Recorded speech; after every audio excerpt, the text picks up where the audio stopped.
The poem.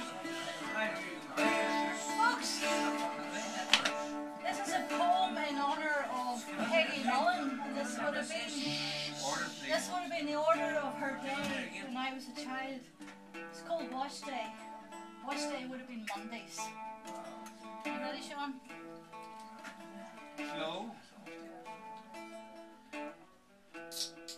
Her morning sees the pink of day and knows that early planting of the hay would pass the hours and gorse flowers would yolk the shells on Easter eggs.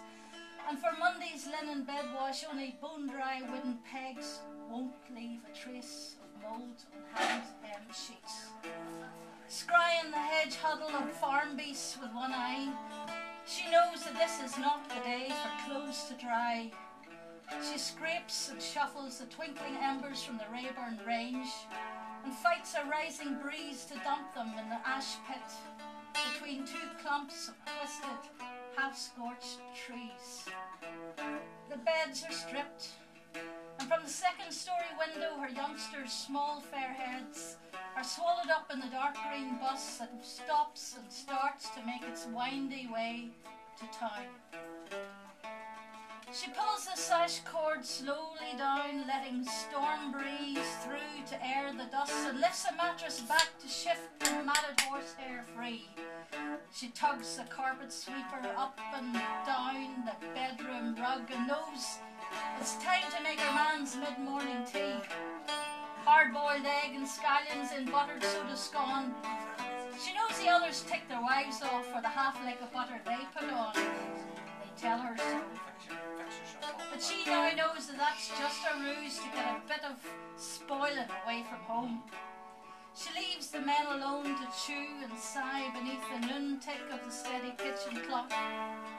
They see the crispness in her apron bow, when with one mind they stir themselves from the springtime hour, and then all rising up to go, shake breadcrumbs from their flat caps on their knees to a straying farmyard hen. They were company in the darkening day, and now she's on her own again. She watches all the men go down the lane, carrying seed bags and sowers like piano accordions and bows, and leaves them and sees them scatter and weave through the fields, leaving skinner hen for the crows. Still half an eye for rain, she gathers damp sheets to dry on the steaming range for an hour, then armed with the goose wing, her head in scones now, and full of baking soda, buttermilk, cracked eggs and flour.